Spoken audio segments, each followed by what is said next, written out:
We hope that we're really thrilled that you're all here, and particularly thrilled that, although I see his screen went empty, there he is. I won't get nervous.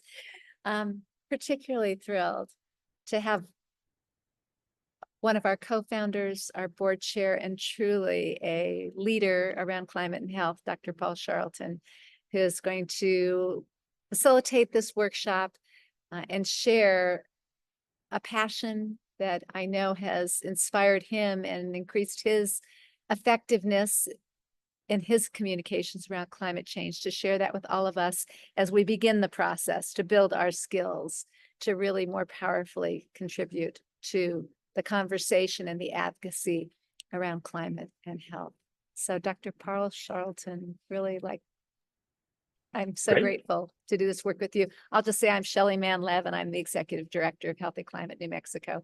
And another co-founder we do have with us, one of our wonderful board members, Kristen Graziano, and our new program manager, Catherine Vandertulip. So, and I will say Charles Goodmacher, our policy advisor, and one of the people Stephanie, I don't know what your title should be.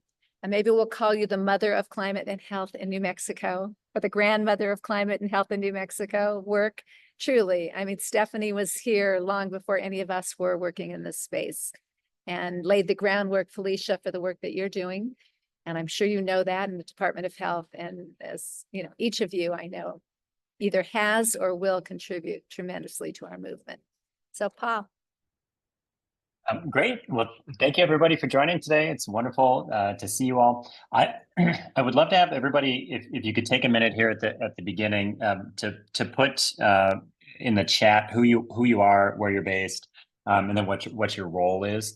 That'll make it a little bit easier for us when we break into groups. This is going to be interactive, so just a heads up. Everybody will have a chance to do a little bit of individual brainstorming work, and then we're going to break into small groups. It's not going to be high pressure, and we're not going to have any expectation that anybody needs to walk out of here today with anything that is polished or uncomfortable.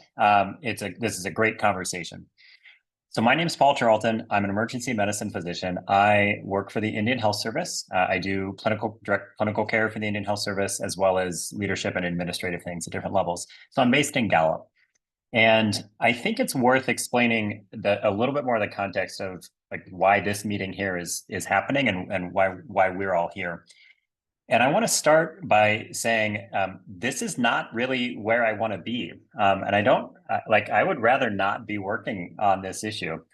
I have I had a unique part of my background where in my 20s I essentially spent most of the decade climbing mountains. And it was wonderful. I had really intense, meaningful experiences in beautiful parts of the world with good friends. And at the end of the decade, I felt like I wanted something more. I wanted to be able to do something that was more than just about me and was connected to helping others. And so I chose to go into medicine at that point. And medicine's great. I think many people that go through medical school and whatever specialty they go into, it often takes about a decade. And during that decade, it's kind of hard to move through everything. And so in order for me to stay focused, I really narrowed a lot of my interests. And so during that decade of my 30s, I knew a lot of stuff was happening with climate change. I mean, I've been aware of it for a long time. And I really hoped that this would not be my issue, that somebody else would be working on it. And I was just trying to figure out how do I survive as a physician. When I wanted to move down to work for the Indian Health Service to Gallup 6 years ago, I really wanted to work on clinical care delivery and solidifying my clinical skills as a physician. And at some point I realized that I was mistaken, that I was wrong. And my hope that there must be other people that are going to be the ones that take care of this. I'm not a climate scientist. I'm a physician. My lane is medicine. That was kind of how I was operating. And to be honest, there was some guilt with it and a little bit of putting my head in the sand. The thing that changed was I had three experiences kind of in close succession that showed me that I was mistaken in how I was viewing this. The first one was an individual. It was a patient. It was a young, really strong Navajo guy who works as a cowboy, and he came in. Had nearly passed out. He said, "I feel awful. I can barely walk." He had significant acute kidney damage, and he had a heat injury. He'd been doing stuff on his horse with the cowboy stuff that he did, and got a heat injury in the Gallup area. And Gallup's at about 7,000 feet. We're not Phoenix. This in general is kind of a coolish place. And I was really surprised to be seeing stuff that I hadn't been seeing before and hadn't been expecting. And then shortly thereafter, there was a staff member that came in who showed a video, and some people have seen some other presentations I've done of an area just north of Gallup that was on the Navajo Nation, significant localized flooding event that probably, if I had to guess, probably like wiped out 80% of that family's livelihood and resources. And there was a feeling from both of those of like somebody else must be doing something about this. Like Gallup must be preparing for some of these heat events. The insurance companies, the Navajo Nation must be coming to like help this family. And it became apparent talking with folks that nobody was picking up on it. It wasn't getting reported in the newspaper. Families were like, we don't have any recourse for this. We're really losing a lot, and it's hurting. And the third thing happened just a little bit later, which was I grew up in Washington State, in the eastern part of the state, and a lot of forests there. And Washington State was just cloaked with this awful wildfire smoke. And I was talking with my parents, like it affects when we choose to take the kids up to go visit the grandparents. And it was just a horrendous time period right around then. And unrelated to that Washington State wildfire smoke, but to something that was more localized to Gallup, my son, who was young at the time, very suddenly had to get admitted to the hospital for an asthma exacerbation, and he was really little. But it became apparent as he's stuck in the hospital with supplemental oxygen. I mean, he looked pitiful.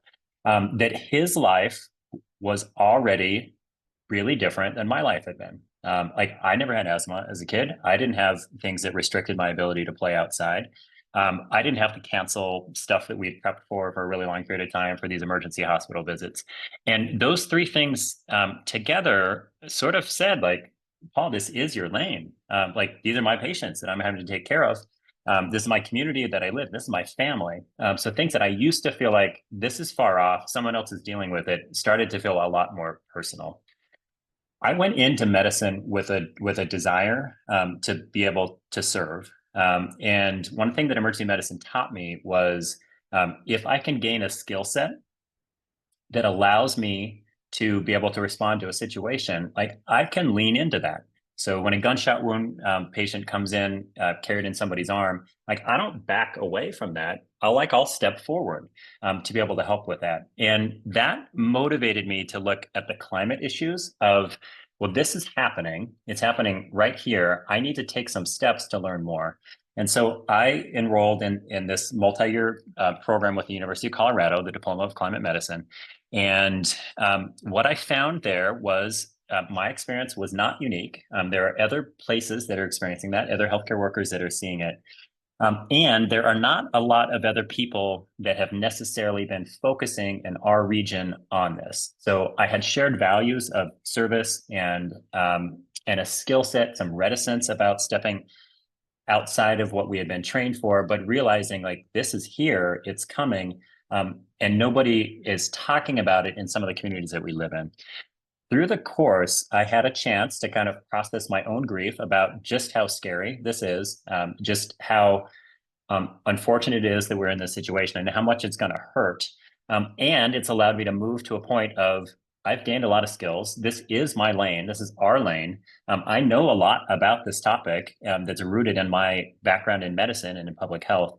And I have something to offer. So through that program that's kind of connected me and all of us to a broader network, I realized like we don't have to shoulder this burden on ourselves. We're part of a bigger movement. And at the same time, it's not a given for the state of New Mexico that New Mexico is going to have a great outcome. There are a lot of very talented individuals here. And when we look at things compared to the scale of problems, like we need a lot more organizing and we need a lot more action in order for New Mexico to stay as a place that we love and that our kids can do things that we got to do when we were growing up and that people are still able to live in the state. And so that's not a given, that without more of us doing things together, that we'll be able to rise to this challenge. So those things have motivated me to really take this seriously and to do things through my IHS work and through personally all the other opportunities that I have, including on a family level, to see how can we build more things in New Mexico. And that really is why Healthy Climate New Mexico is trying to fill a need here in the state. One of the things that came up through the Diploma in Climate Medicine program at the University of Colorado is there's a unique thing that makes our involvement in these topics unique to us. And that is we have access to something that matters of value to almost everyone, which is well-being. And we want the best for all people in our communities to have a good quality of life. And we also have access to stories. And the stories, they can be big stories, they can be individual interactions with folks, but medicine and health, it is a public service oriented role. It's different than being in business. We see things that other people don't see, and we get to share in events that other people don't share in. And that's something that we can bring to the broader conversation that's happening around the major changes that communities and societies around the world are making. And we just need to make sure they make them fast enough and that we're doing the things that we can do to try to minimize further worsening of the negative things that are really already here. And one thing kept coming up over and over and over again from, I'll be honest, like probably 10 different inputs, different lectures, different presenters that are pulled from around the world through this program. And people are using public narrative.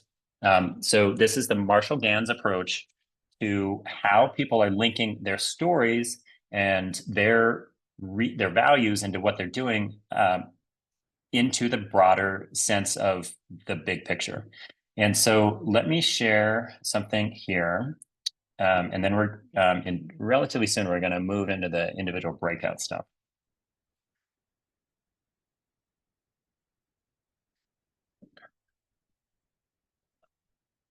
All right.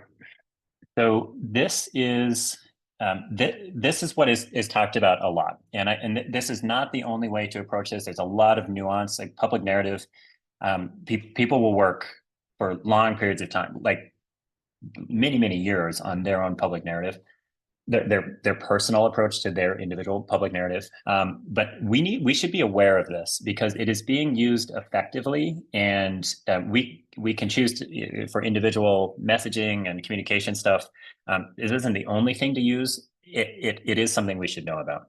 And so this idea of our story of self, that is what is bringing us to work on this issue, kind of our sense of purpose, who we are, and being willing to share a little bit about that so that people can understand why we're meeting with them, or why we're working on these issues. The story of us around the shared experiences, the shared value, and then what's the challenge that we are trying to face, and why does it need to happen now? So, Paul, story are of you self. wanting to, Paul?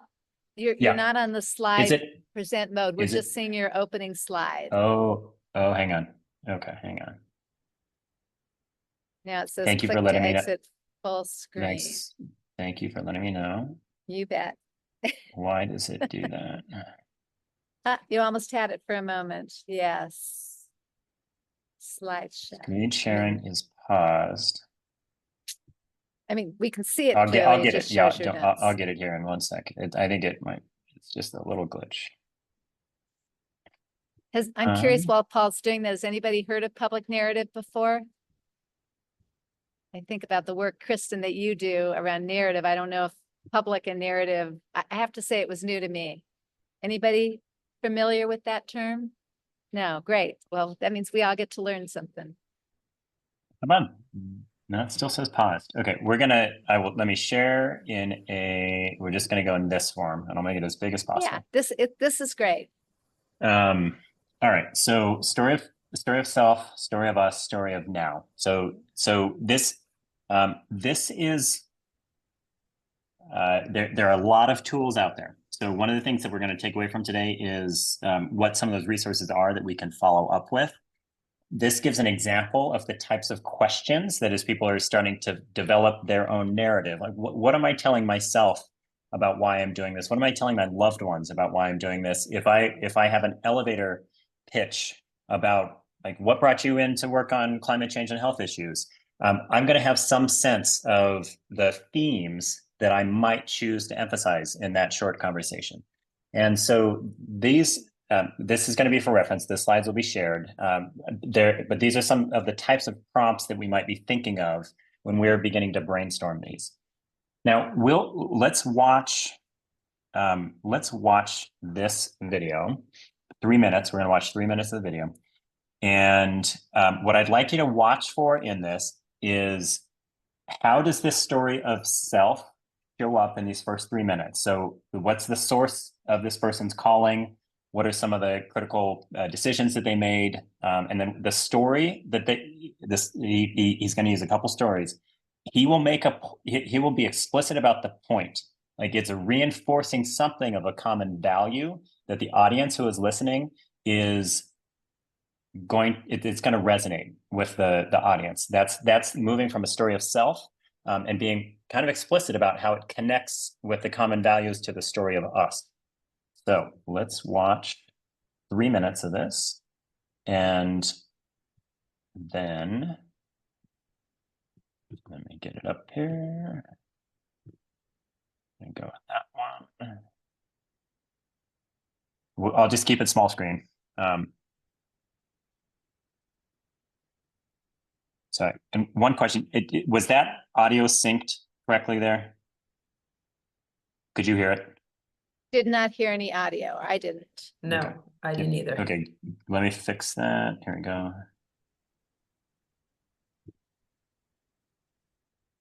For the privilege of addressing this convention.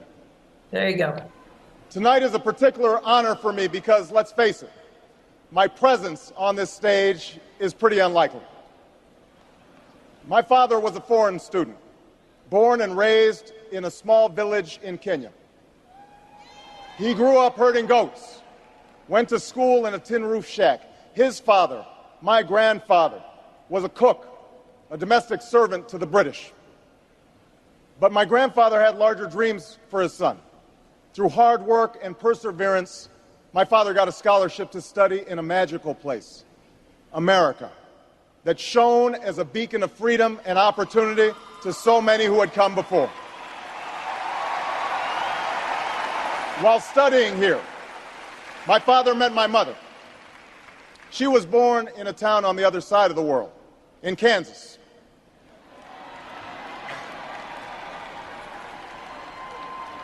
Her father worked on oil rigs and farms through most of the Depression. The day after Pearl Harbor, my grandfather signed up for duty, joined Patton's army, marched across Europe. Back home, my grandmother raised a baby and went to work on a bomber assembly line.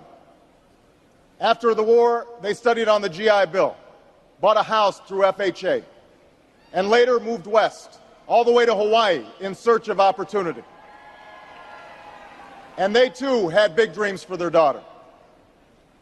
A common dream born of two continents.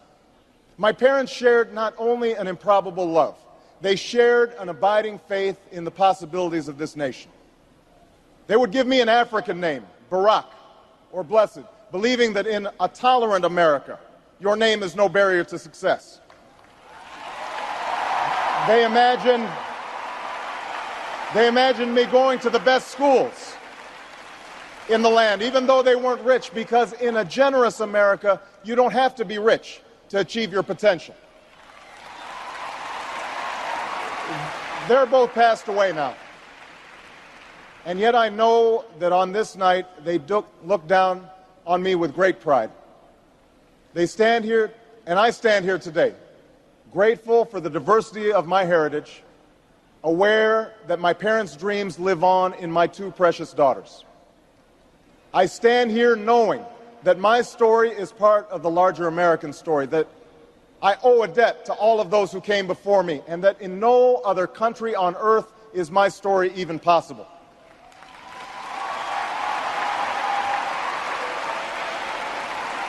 Tonight, we gather to affirm the greatness of our nation. All right. So what did, maybe just like 2 minutes, what did people notice about that, about the way that he used individual anecdotes, individual short stories to illustrate key themes? Maybe we just take like 2 comments on that. I think he emphasized opportunity and through the individual, his parents and. Yep. Yeah. So he's talking about values that he wants to highlight, American values, things that are going to resonate with the audience, and he made it pretty explicit. Like he did, every vignette had something where he said it illustrates blank, or this reinforces, or this would only be possible in a place, and he brought up a value that was part of his story connecting with our story, the story of us. One other thing that people noticed. I was I struck noticed, by, oh, go ahead, Shelley. I was just to say that when he emphasized generosity of America. Yep. Yeah, So- I noticed that the examples were very personal and very specific. Yes. So want to highlight that. So this is one theme that's going to come up frequently. If we use our stories, like our personal stories, we're pretty secure on that. Like somebody that I spoke with, something that I experienced, that is our lane. And that can allow us to feel pretty comfortable talking about issues, including around issues of climate. And so that, just what you're saying there, specific and something that we've experienced, is a takeaway in terms of when we're trying to pick which stories to use. So thank you very much for that. Can Kristen. I add, Paul? I also yeah. heard him say or speak in a way where even when he was talking about the past, it was future focused and solution focused. You know, that things can get better. It was optimistic. It was, Yep. Thank you, Charles, for that, because that's crucial in terms of how people were talking about climate related issues, you know, in the last 10 years, and how the switch has been the last year or two, which is it is not about giving more information. This is about helping people feel that there is a sense of agency and hope. And so that's a great point, Charles, on that. Rosalba? Yeah, and also when he said his name, that because he was on the confused because he said but they put me that name because they knew that in America that wouldn't be an issue because it shouldn't be an issue. But yeah, he mentioned it and how he addressed it. Like it's like they clap because they know it's right. Not said that it may actually whatever the name is, there shouldn't be any problems. Yep. Yeah, right. Exactly. I mean, we pick the values that we want to highlight in these narratives to illustrate the bigger sense of meaning that we're bringing people into. So thank you, everybody, for the comments on that. One thing to be aware of, so public narrative, people work on this as it's a constant set of iterations. And if you look at Marshall Gans was the one that we referred to before. He was he's an organizer, community organizer. He's a professor at Harvard. When you look at him describe this, because he's opened up a lot of stuff for community organizations, so you can see a lot of information about how to work, how we can work on our public narratives. And they're very open. This is about iteration after iteration of telling stories, highlighting some things for certain audiences, trying other things, getting feedback. And so stories and public narrative, they are not exactly the same thing. We might pick little stories that are part of a broader sense of who we are, how we're part of this movement. I think Healthy Climate New Mexico is a movement, and we are part of a bigger national movement, international movement that's happening. And so individual stories matter because they are part of the overall way that we're talking about things. So What I'd like for the exercise that's coming up, what I'd like for people to do is to be thinking not about necessarily public narrative in terms of what, like your story of who you are. I'd like to think about an aspect of that, the story of self, in the context of us potentially in a meeting with Healthy Climate New Mexico in the next couple of months, either doing an informational meeting with an elected official or a staffer, or think about if you go to the January 27th, 2025 Climate and Health Day at the Roundhouse in Santa Fe, there'll be an opportunity to meet with staff members and elected officials, and we may have a couple of minutes. So we're thinking like short conversation, 3 minutes, that sort of thing. And let's think about the aspect of how might we approach this. So in other words, this is a one iteration of how we do our single time trial with the public narrative. And we don't have to think of like, we're giving a speech to the Democratic National Convention. So I want to highlight something because I want people to have resources so you can go back to this woman, Courtney Howard, the emergency medicine physician, Canadian emergency medicine physician, upper right-hand corner of this picture. She is amazing. And she's somebody you should keep an ear out for. She lives in Yellowknife, Canada, so far Northern Territory. It's far north, and does clinical medicine. She's very engaged with this topic and has been a global leader, super dynamic in terms of how she does it. And this website has a lot of relatively straightforward and very practical resources that you can use. And so let me just explain ways that this might go together. So she highlights what we talked about before. We need to, like, our stories matter. They don't stand alone. As you can see from this diagram, the individual stories that we bring, they are part of a broader effort at policy change and advocacy, effects of things that are, on the ground, concrete realities we want to change. So the stories are a pretty key element of what we bring. They fit into broader strategies and tactics for lobbying and advocacy to get us wins. And like, she's pretty honest about this. Like, let's pick stuff that we can win. And then through that, we get more hope and more energized, and we have more chances to tell these stories. And it's kind of a positive, it is a positive cycle. The things that can, that she says with this, and she is dynamic. She's probably going to be high up in the Canadian government in the coming years. Like, she's very impressive.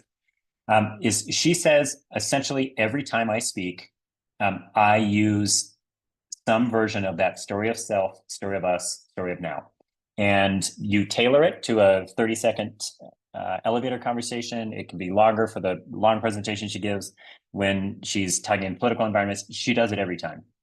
And then she says, like, if you just want a simple strategy for how to approach a meeting, think about this. Come prepared to share your story. So that's something about the health impacts. If you're going to talk about climate change and health impacts, come prepared with speaking about the health impacts that you've seen personally, whether it's with your family or you've experienced or with patients or community you live in. Link that with the bigger problem. And that might be something that if you have one really catchy stat, maybe you get like one data piece here. But we're not getting bogged down in data. And then you're going to move to solutions. So 70% of that conversation is going to be, like Charles said, it's going to be forward focused. There's stuff we can do. We're trying to get people on board to make change. That is relatively simple. And she said, that's what I do most of the time, is I am approaching things in that manner. And there are plenty of different solutions that we can pick. And we pick the things to the different audiences of the topic we're working on. So with that in mind, we're going to split into small groups at this point. We're going to take about 15 minutes for this. And the groups are going to be, we'll try to do groups of 3 if we can. And then if we have a number that doesn't fit with that, we'll do 2 for that group. And as we're kind of moving into this, I'd like to take just a little bit of time at the very beginning to think about, like, what's one story or 2 stories, if you're not quite sure, that is your story, and that may have is something about something you've seen with the climate change impacts on health, or other things in this healthy climate New Mexico related set of issues that we work on. So you're thinking about, I'm going to meet with a legislator later in the year on this. And within that story, think about what's the challenge or the moral or the point that you want to take away from it. And you might even think, if I was going to end this sentence, what I took from this experience is that there'd be an answer to it. And then think about a couple of values that you would that you think might resonate with the person that you're speaking with. And so I think we're going to have people break in, like do the breakouts. And what I would like for the actual breakouts is, once everybody's in, think about this for just a couple of minutes, but then we're going to start. I'd like everybody to try to pick one of the stories and that talks about, like, why am I doing this work? And then what do I take from that experience? And so that's the story of self related to some climate and health topic. And then something with the linkage to the story of us. So how does that link to some core values or core experiences that you think you would share with that elected official? So let's just say it's your senator or your representative or one of their staffers that you're speaking with from the area where you live. And then to just practice the arc of what like Courtney Howard was suggesting, just pick, you're just going to give one sentence on this, but like name a shared climate and health challenge that you're interested in. So like if you really care about heat, or you care about extreme weather, or you care about droughts, or like whatever it is, just pick that and then give your 1 or 2 sentence response to, like, this is why we need to address this now. And then just practice ending this part with, thankfully, there are solutions we can pursue to accomplish this. And then we're going to cut you off right there in your little groups. And then just give 1 minute of feedback. And there's no critical feedback on this. This is only positive feedback to highlight the things to do in the future. And so that's what part of the story grabbed you, and then what worked well for you that we should keep using. So nothing on negative feedback or suggestions for how to change something. Just highlight the stuff I thought this was really good. So are we in a position that we can break people into groups? Do you want to do it? For some reason, I'll give it a whirl. Does anybody have any, before we get into the small groups, does anybody have any questions about what Paul's reviewed and gone over, and what we're going to be doing with each other the next few minutes? Paul, can you put the instructions Yep. in the chat? Thanks. Yeah, I'll do them right now. And we can share those onward to the individual groups. And this is all low key practice, but just see how it feels. One of the things from Barack Obama, like, I mean, he's become a really good speaker. He wasn't always like that. And if you read about his description of his arc, he just did a whole bunch of repetitions where he kept getting a little bit better, a little bit better, a little bit better. And that's all possible for everybody here today.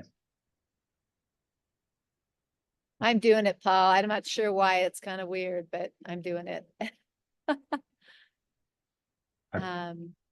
And You're let's do the last siphoning off one. people. Yeah. Yeah, I'm just making it happen. Okay. All right. Everybody getting invited? Good. Great. Thanks, everybody. Are we all back? Yep. At this point? We're all back. Great. Wonderful. Maybe just could we do like 1 minute of a few short comments of things that stood out to people? They don't have to be extensive. We'd just love to hear a few thoughts.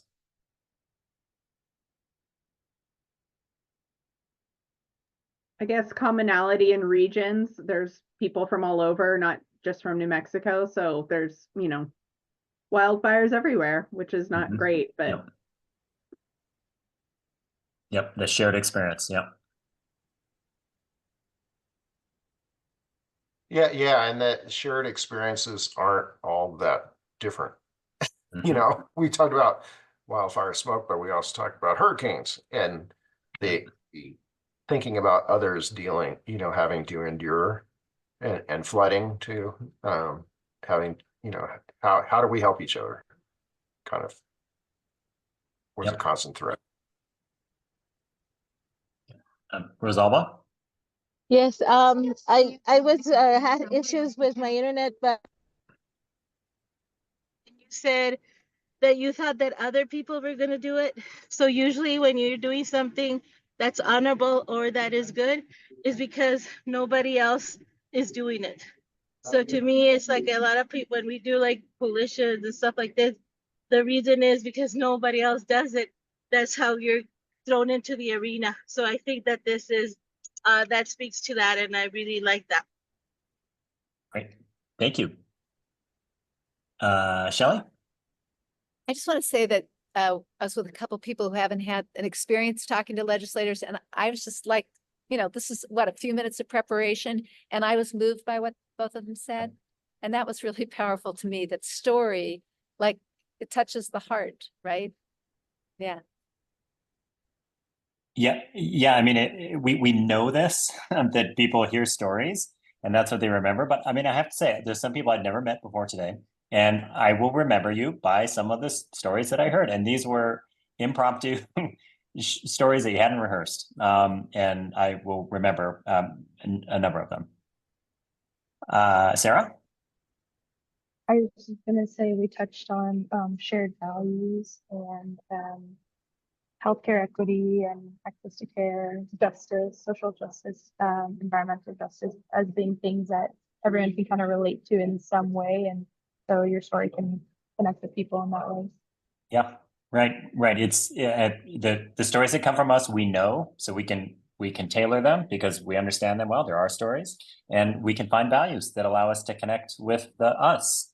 So this is totally doable for folks, and I think that's why it's been seen as a pretty powerful tool. It's not the only approach, but it can be useful. So we're moving towards the closing part of this, and I'm sorry if I missed. If anyone else wants to make a comment, feel free to raise your hand. We'll definitely have time for that. I'll make time for it. What this makes me feel, I mean, really, Barack Obama is he's a good case because he wasn't that great early on. Like that's his assessment, and then he just kept practicing, and he got feedback, and it got more comfortable. And we, Charles will advise us when we're actually meeting with legislators. This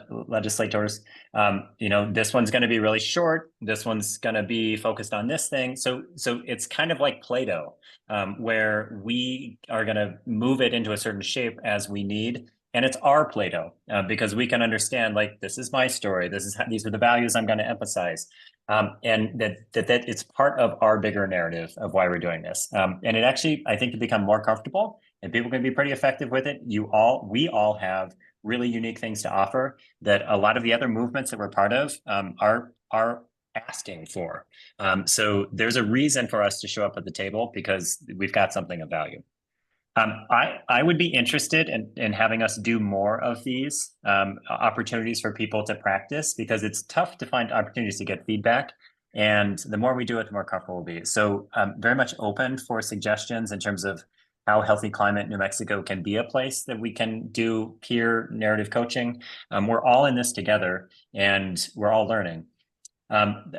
Several of us are going to be going through a Harvard Climate Health Organizing Fellowship starting in January, where this is what we are doing for that next year. And we'd love to be able to share what are we learning, like what can we spread to other people to help other people feel more comfortable.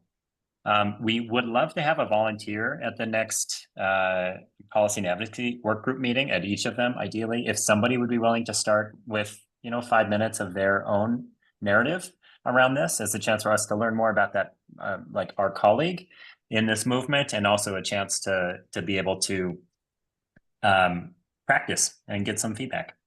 The things that I want to leave people with is, and Rosalba, that I will get to I'll get your raised hand right after that. So resources, this slide set will be available to folks. I think these three are pretty high yield. So Courtney Howard's website and this really simple shorthand. I'm going to share my story. I'm going to have like my little bit of data, my one stat that I think is catchy, and then I'm going to focus on solutions. That's a pretty good down and dirty way to a tool to have in your back pocket. The Marshall Gans public narrative stuff, there's a lot of stuff online. And this is kind of, this is more time of reflection and repping it. And then saying, how can I improve it? Talk Like a Human, these climate communication tips, as we, maybe we're comfortable with our story. We're trying to figure out how do we talk about climate aspects of this, this is worth a read. It's pretty simple. It doesn't take very many minutes, and it helps us with when we choose our words. And I do want to highlight Courtney Howard's. So she's got one. If you look on her website, that link that goes there. This is on the front page on the subpage. This slide set is like, I will hold your hand as we walk through how I produce my talks, and she's very effective. She was an editor of the Lancet, the Journal on Climate Change and Health that comes out every year. Like, she's been very, very successful with this, and so her approach and these tools, which will be available here, are this is like how she recommends, how she thinks about crafting her story of self, how she thinks about crafting her story of us, how she thinks about the emotional component, the story of now, and then the solutions-oriented stuff. So this is actually like really high yield, and she's made it available for all of us in these movements. She's interested in New Mexico. Like, if we have a question for her, like, she'd probably talk to us. She might even come to New Mexico. And she's going to continue to be a big person in the future. Rosalba, do you still have a question? No, you said you wanted a volunteer for next time for 5 minutes. Great. Oh, perfect. I'll do it. And I just want to mention that I'm in El Paso, and I have, like I said, very bad connection. But this is November, and usually we don't have winds. We usually have it in April and March. And right now I'm in the middle of a windstorm, like a dust storm, and you can't even see anything. So talk about climate change, how it affects you. It's like right now. Yeah. And what you just did, right, is a story, right, Paul, which is, and it's happening more and more. Would you finish that story of Rosalba's in terms of maybe the stat and then the moving towards solutions, Paul, just to kind of close this out? Rosalba just told a story. Yeah, that's right. And so ways that we might finish that are, we're seeing this in subtle ways that are impacting all of us throughout the year, and changing the patterns of what how we act and how our communities are functioning. We need to be more prepared for these unexpected changes and these extreme weather events that we haven't had to deal with before. And thankfully, there are solutions that we can put in place right now to keep our communities safer. And then we can follow up with those solutions. I think that it's exciting to talk about this. People have great potential to make a difference in New Mexico on these topics. And thank you for caring and being willing to be part of something that's bigger than any one of us. Charles, I want to highlight you in particular. You've got a tremendous amount of expertise to share with us as we take some of these principles, and then with your guidance as we're having meetings, like, you help us shape the focus and the size and all those other things, so that the messaging and the actual delivery in any context can be as effective as possible with our aims. It's a really exciting group that is assembling in New Mexico. And I just want to say personally, for me, thank you for being part of it and giving all of us a lot of reason to be hopeful that we're helping New Mexico have a brighter tomorrow. Shelley, thanks for the opportunity to suggest that we do this. Thank you so much. And we'll be in touch about future meetings, and hope